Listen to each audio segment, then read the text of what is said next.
You're listening to And the Plot Thickens, an Authors on the Air Radio Network podcast. Join your host, suspense and horror writer Jeff Crawford, as he explores the art of creating tension and mood with authors from a wide variety of genres. Find out more about Jeff and his books at authorjeffcrawford.com. And now, meet today's author guest. Welcome to And the Plot Thickens, part of the Authors on the Air Global Radio Network. I'm your host, Jeff Crawford, and my producer is Carrie Schaefer. To say that my guest today is accomplished would be the acme of understatements. Multiple award-winning author in several genres. Consultant, blogger, podcaster, physician. I could go on. Welcome to the show, DP Lyle. Thanks, Jeff. I appreciate being here. Oh, it's a treat, and I've looked forward to this ever since you landed on the calendar. This is a good day. I appreciate that. Me too. If you know anything about this show, you'll know that we do a little dissecting of what it takes to write and build suspense in a story. And you get to get a question first off that most people that I talk to don't have. And that is, I want you to weigh in on this a little bit.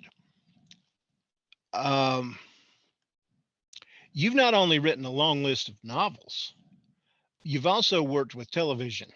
Right. Is there a different type of satisfaction when you know you've kept someone on the edge of their seat throughout a book because of what you've written and the imagery you've built, compared to the imagery that's created with the video and visual effects? Well, basically, I'm a very visual person, so I think visually. And when I am writing, I visualize the scene. I visualize what's going on. It's maybe it comes from growing up on television, you know, Lucy and Gleason and all that stuff when I was a young kid, because I'm an old guy. And I remember all that, the golden age of television, and watched all those shows. So I grew up with TV, and I grew up with sitcoms, and I grew up with dramas, you know, Playhouse 90 and all that stuff. I grew up with all of that. And so it was a visual medium. So when I write, I see what's going on. And so they're there's a lot of overlap there. Now, when I've worked on the TV shows, it has nothing to do with production. In fact, I don't want to get involved in that. That's tedious and boring and time wasting, and I'm not big on wasting time. You know, they spend 4 hours getting a minute's worth of screen time. I can't do that. I'd put a gun to my head and that'd be the end of it. But I work with the writers. And so the writers are the ones that are the visionaries, and they're the ones that see what's going on. And they're the ones that when they write a screenplay, they not only get the dialogue, they get the stage direction, so to speak, what's happening and all that. That's all part of a screenplay if you've ever read one. So they have to visualize the scene. But boy, they are very compact. It's almost like writing a short story. They are very compact in the amount of words and space they can use to get across the story they're trying to tell.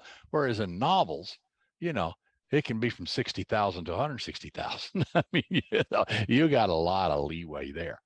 If you're asking me which one I like the best, I mean, I love story consulting. I love consulting with authors and helping them work out their plots, get their characters, get the science right, all that stuff. I love that stuff because it's an intellectual puzzle. But by far, I enjoy the novel writing so much more because I have complete control. Well, except when my characters say no, but I have complete control. It's my vision. I have to put it on paper. That's the job. And that's getting all those balls in the air that make the story work. And, you know, you drop one of the balls and the story creaks. You drop a couple of them and it crashes and burns. So it's work. It is. After all of the novels, this isn't on my to ask list, but you brought this up.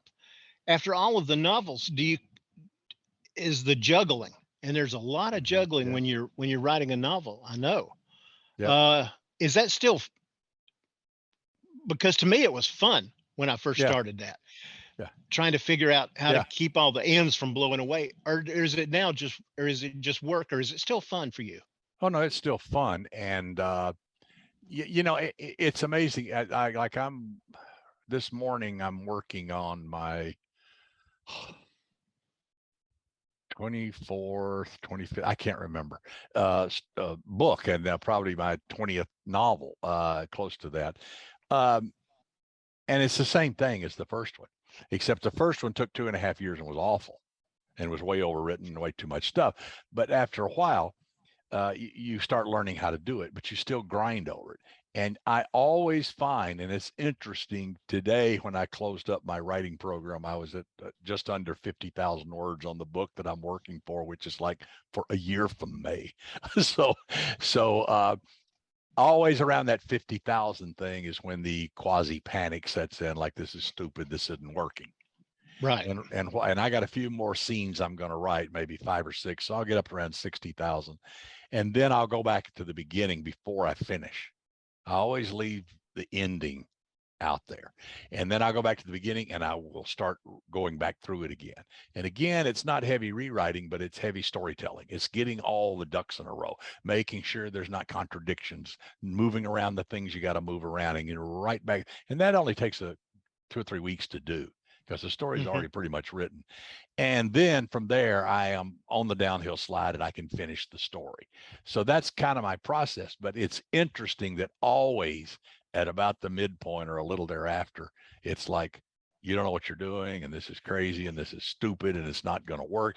I feel that less and less and less.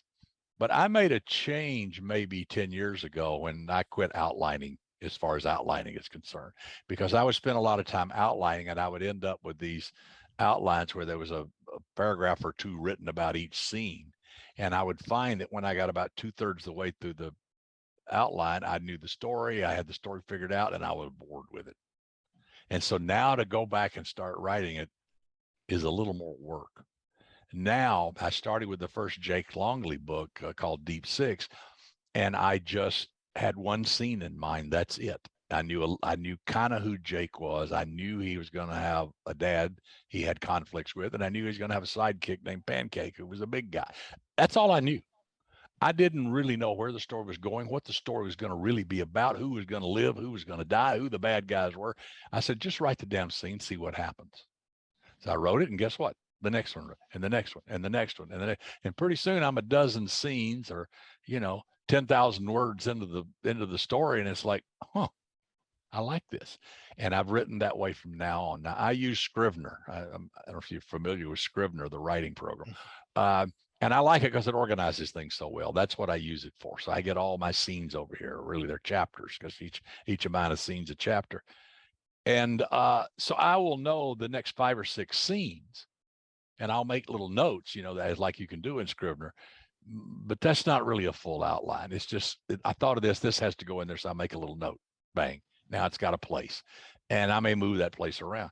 So I don't really outline. I just start with the scene and I take off and see what happens. And I'm going to tell you, it's rejuvenated everything, because it makes writing so much more fun. Oh, yeah. But you have to get to a certain level, I think, to have the confidence to do that. I would have never done this the first 10 years I was writing. I'd have been terrified.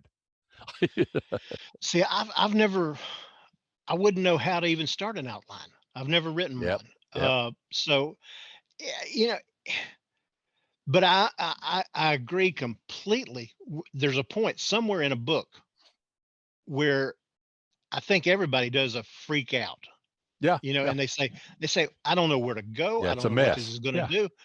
And I think there comes a time, and it's almost braggadocious to say this, and it would be for any writer to say this, but there comes a time when you can say, okay, I'm not going to worry about it. And that comes from confident in yourself, because of the institutional memory you've got for what you're doing. Exactly. Okay, when I get there tomorrow morning, I'll figure it out. Yeah. I'll figure it out. Right. And it took me a long time to get to that point where I could say, don't panic. Doug Adams, he can say, don't panic all you want. I was going to panic. Exactly. But you do that. You've been there. And, after so many books, you look and say, okay, you idiot, you've been here before. You do this every time. Just shut up. Go back to the beginning. You got 50,000 words written, so you're not editing a blank page. Go back to the Right. beginning and start going back through the story, because now you know the plot and now you know all the characters involved, and you'll change things along the way because now you know more. And so now when you get back to where the blank page appears, you're on a roll. You're running. Oh yeah, Yeah. yeah. Okay, now this is going to happen. This is going to happen. This is going to happen. This is going to happen, because it's rolling now. And that's what I mean by I go 50, 60,000 words. I stop there because now I'm on the downhill slide. And I Right. go back to the beginning because there's a lot of stuff to clean up. Sometimes, I remember rewriting a book once, and I get to like, chapter 25, and this person, Martha, appears. And I'm thinking, who the hell is Martha? And then I realized her name was actually Denise, and I just changed it. And because Martha fit better. And so now I went back and changed all the Denises to Marthas. Yeah. Because I knew her then. And so somehow in my writing, because I may take a week off and then I come back, now she became Martha. But I didn't go back and change it because I didn't know I had to. And then when I started reading, I said, who the hell is this? Well, sure. But it happens all the time. Yeah, it does. You're talking about, you look at that blank page and you say, what am I going to do? And you go back and you reread, and you come back to the blank page and say, this is where you bring up the red dress again. Right. Now's where it starts making sense. Right. It didn't in chapter 13. It does now. Yeah. So yeah, I agree completely. And I often, when I finish a chapter scene, I know what the next scene is, and I'm getting ready to shut down for the day. I will go over to that page, in Scrivener at my next page, and I will write. It may only be 50 words. It may be 300 words, but I will write the beginning of that next scene. I won't worry too much about it. I'll just get stuff on there, because now I know when the next day, when I go back to sit down and write and I open that up, the scene's already started. Sure. I may change it, but it's already started. And so Right. I'm not looking at a blank page. I'm already rolling. That's an old Hemingway trick.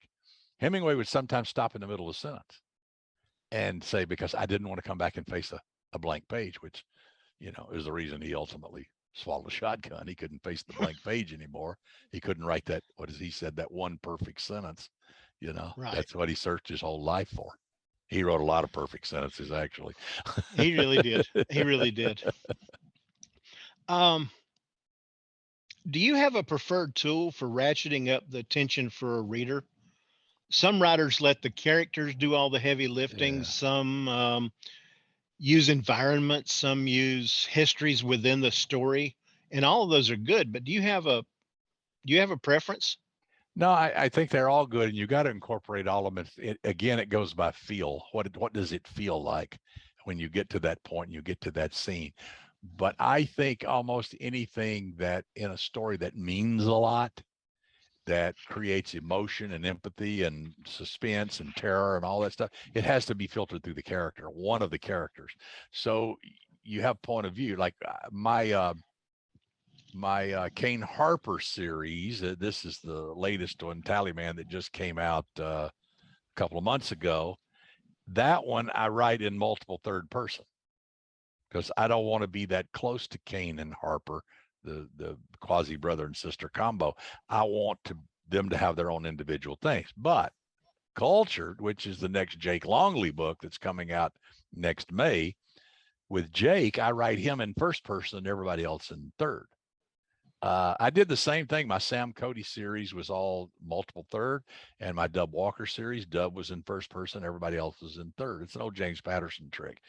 But because I want to identify more closely with Jake, because it's comedic, it's humorous. I want to be in his head a little more and a little closer. So that's why I'm first person. But you have to filter what's going on through a character. And then it means something. If it means something to them, then it will mean something to the reader. If you're just telling the story with a lot of narrative, and a lot of authors do that, and they do it very, very well. I wish I could do better narrative, but I can't. I do a lot. Mine are very dialogue heavy because I like interaction between characters. I want what's said, what's thought, what's done to drive the story. Okay.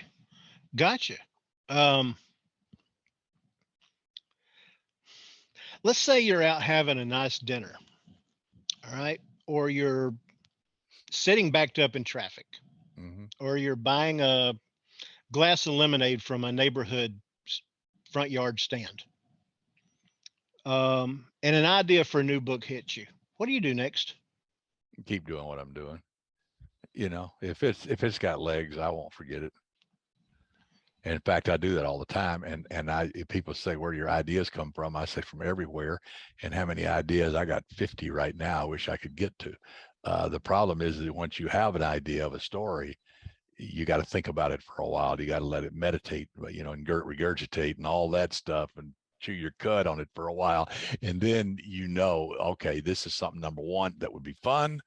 Number two, it would be interesting. And number three, it's got long enough legs to carry a novel. And that's as simple as that. And that takes time to figure out. Great ideas come up all the time, but if they don't have legs, they're just ground fog. And so I don't worry about that. I've got ideas for another half a dozen books that I'm trying to get to, and I'm not going to get to them for a while because I got the next Kane Harper book's already started. I'm like I said, 50,000 words into the next Jake book that doesn't even come out till May, and so it'll be a year from May. But you get these ideas, you get these stories, and you go with them. And I've actually started writing novels and gotten 40,000 words into them, but another idea kept intruding. And so I said, I put that aside and I go write this one, and then I go back to that one. And that's kind of what happened here. I'd started the next Kane Harper book, and I'm a good back 25,000 words into it. But then I said, okay, I signed a 2-book contract with Ocean View after Cultured is the next one. I said, let's just go ahead and do that because I just went through all the final edits on that, and I'm in a Jake frame of mind. So let's go there. Okay. And so I started, and now 2 months later, I'm 50,000 words into it. But you just, whatever feels right, whatever feels right. Okay. Okay. Um, okay. Let's follow along, sort of along that same vein. With the book that you've just had the idea about, or Mhm. one that you've already begun, Right. it's a book that you're excited about, and one that where you want to keep the reader really wound up throughout the entire book. What are you doing differently now than you did during when you were writing your first book? Telling less. As far as less is more. Uh, I think you tend to overwrite. You tend to not trust the reader, and you tend to try to over-explain, and you tend to try to over-describe. One of the things that the task I give students when I teach writing is I said, if you want to learn how to do setting. And remember, setting is a character, and it's always a very important character. It informs everything that's going to go on in the scene, in the book, and the story, and whatever. Go to some place you've never been before. If I go to 10 different places you've never been before, and walk in there and write down the first 5 things that hit you, and then write down the next 5 things and leave. And do that for about 10 different places and go back and look at it. What was it that you noticed that made this place memorable? Was it a sound? Was it a smell? Was it a visual? Was it a bit of dialogue? Was it a person? What was it when you walked into this place that said, that you noticed? And I said, those are the things you're going to build your description from. Because remember, it's not a description of the place. You can describe the place 20 ways from Sunday and they won't feel it. But if you give them those, what I call the telling details, that's all you really need to do. I walked into a bar to the sound of clacking pool balls, glowing neon, and beer, and I saw who I was looking for leaning on the bar. Do you need to say anything else? Do you really need to describe anything else? How long was the bar? Who cares? How many stools were at the bar? Who cares? What was the bartender wearing? Who cares? Unless it's important. But just go on. And that's it. Less is more. And I was so afraid that readers wouldn't get the visual, wouldn't get the feel, wouldn't get the thing, that overrode everything. And I think that's the key.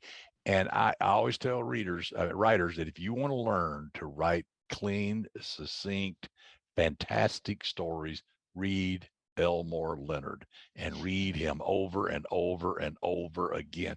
Read the same book over and over again because you will learn something every time about how to tell a clean story. He doesn't waste words. He doesn't waste time. No. I agree. I'm a huge Elmore Leonard fan. Yep. Massive. Huge. Massive. I was the same way about Robert D. Parker. Yep. I read a lot of Parker. You know, everything was short and choppy. Yeah. And the banter backwards and forth. I use that a lot in the Jake series because Jake and Nicole get into those back and forths. And people already asked me, how did you come up with that dynamic between those people? And I said, Tracy and Hepburn. There you go. Tracy and Hepburn. And then Sam and Diane and Cheers. You know, and those are great examples. Exactly. Bogey and Bacall. I mean, the way that they had banter backwards, but Tracy and Hepburn are probably, and I like that dynamic where she's actually smarter than him. And so the dialogue, they're on an equal basis. And I tell everybody, if you want to do that, watch Adam's Rib, where they're both attorneys and they're on the opposite sides of the case. You will laugh out loud, but the dialogue, the punches backwards and forth, you know, the little jabs backwards and forth. I love that kind of humor. And, you know, Lucy and Ricky. Yeah. It's been around forever. Ralph and Alice. I mean, it's been around forever. And that works. And so I like that dynamic. You know, I always got the same kind of feel that you're talking about from Woodrow Call and Augustus McCrae in Lonesome Dove. Right. Sure. Absolutely. You know, absolutely. I got the same sort of, there was a bond there, but they couldn't wait to go at each other. Exactly. And it was all in just little jabs. Yeah, exactly. And that creates tension and it creates interest. Yeah, it does. Yeah, it does. Well, here's one. Anybody's watched this show more than twice, they know I asked this one question of everybody. Same question. And it's the same question and every answer is different. And I love that. Which is harder or more demanding for the reader to deal with? Is it the fear of the known or the fear of the unknown? It's probably the fear of the unknown because people, you know, the boogeyman's under the bed. You know, you don't know what the boogeyman looks like, and your imagination is a whole lot more than reality. You know, if you see a bear coming at you, that's one thing. If you see something coming at you, but you're not sure what it is, that's another animal. That's a whole nother level of fear. And it's the unknown. And if you think about it, that's what makes thrillers thrilling. It's what I call superior knowledge, the difference between a mystery and a thriller. In a mystery, that you're peeling back the layers of a crime and trying to get to the solution of the problem. And that's fine. And that makes first person narration perfect for detective stories. Okay. But for thrillers, the reader needs superior knowledge. The reader needs to know things that the protagonist doesn't know. That's the thrill. Don't go in that room. I know what's in there. Don't go that way. Don't make that decision, you idiot. Don't go talk to him. You know, he's got 9 henchmen waiting for you. You know, go do something else. But you only know that if you know that. And that's the problem. Writing a pure thriller in first person can be done, but it's treacherous. There's a lot of swamp along the way, because if you let the reader know something the protagonist doesn't know, that's got to be handled very delicately, because otherwise, if you say, why didn't she see this? I see this clearly. Why are they walking into this situation? An idiot. You're an idiot. I don't like you anymore. Yeah, and that's the danger of that. So that's why multiple third person for thrillers are phenomenal. And if you marry the two, you can have the first person and the multiple third narrative going at the same time. But that's it. It's the knowledge that the protagonist is walking and does not know what's coming next. There's that, they know something's going on, but they're not sure what it is. So that's why you don't go into dark rooms, and you damn sure don't open a crypt. I mean, my God, it's closed for a reason. And never go in the basement. No, no, no, no, Ask no. Jodie Foster. Yeah, there you go. In Silence of the Lamb. Don't go Well, in there. well, going on the TV thing, you never wear the red shirt if you're on the Enterprise yeah, either. yeah. Somebody breaks in the house and they always get like a steak knife and start wandering around the house.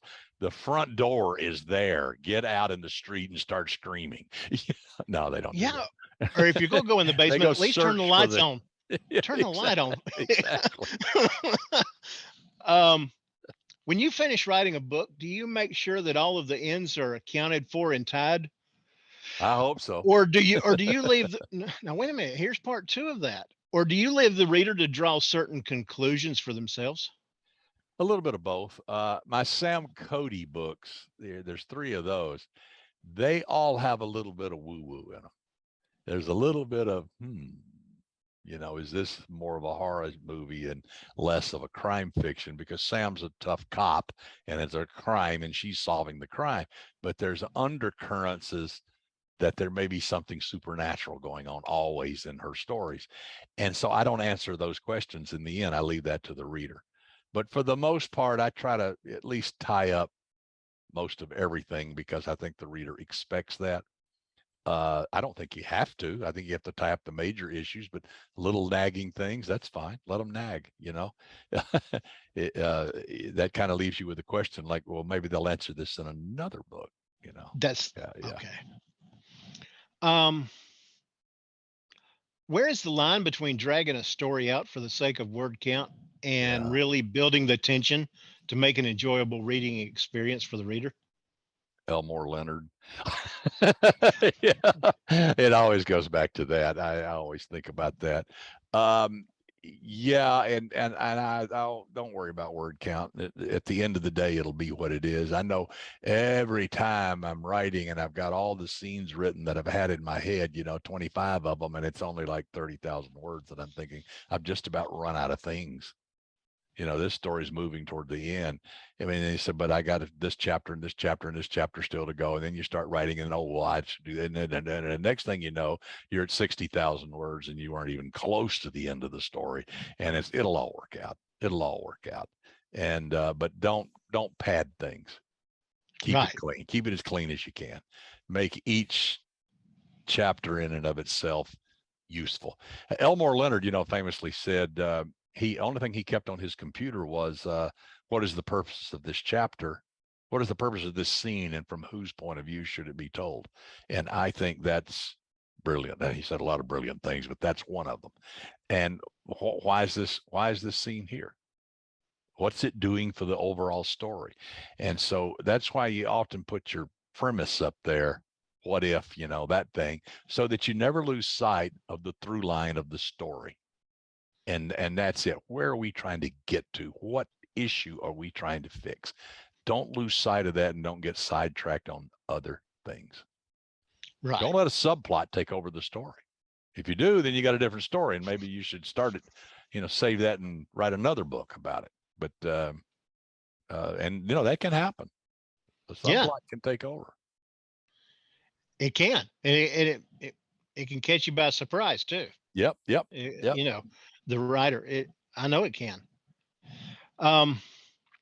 Before we run completely out of time, I know you have a fairly recent release, and I know that because it's sitting on my coffee table about 2 books away from me jumping into it. Good. Called Tally Man. Yeah. Tell everyone where they can find it and find you. And I know you're everywhere. Yeah, but the best place is to go to my website, and that's dplylemd.com. dplylemd.com. And there you can see all the books, and you can connect to my blog and my podcast and the old radio show I used to have, and all that stuff. And you can, send me questions. You can do all kinds of stuff through there. So everything connects through that. And you can find links to my Twitter and Facebook and LinkedIn and all those things I wouldn't be on if it wasn't good for the writing business, and you need to do it. But I just delete all the political stuff. Well, you've been listening to a great conversation with DP Lyle, and Doug, I do hope that you'll come back so that we can continue this. Anytime you want, I'll be happy to. It's been a thrill. No It has pun been a intended. genuine it's been a genuine pleasure here. Folks, find his books. You won't be disappointed. I guarantee you. I don't guarantee many things, but I guarantee you that. Thank you. This has been And the Plot Thickens. I'm Jeff Crawford. If you want to find any or all of the books that I've written, they are all available through Amazon. Look me up on Instagram, TikTok, Facebook, and on the And the Plot Thickens Facebook page. Read a book, then tell everyone that you read it. Reviews do matter. Join us next time for another interesting discussion with another fascinating author. And AM, keep fighting and scratching, brother. We're pulling for you every day. I hope y'all have a great week. Thanks a lot, Doug. Thank you very much. Really enjoyed it.